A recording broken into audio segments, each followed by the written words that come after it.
zote karibu zitakaribia 15 juu ukihesabu vizuri zitakaribia 15 hizo bangi.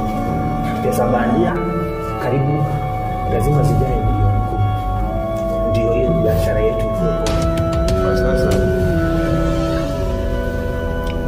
Okay, sawa. Kama umeniambia hivyo, fanye kazi vizuri na bidii yako. Yes, kwa pamoja. Hii hapa kuna pesa tunaweza zichunga, tutaziweka kwa ile kazi tuko nayo iko fit. Sawa, siku njema.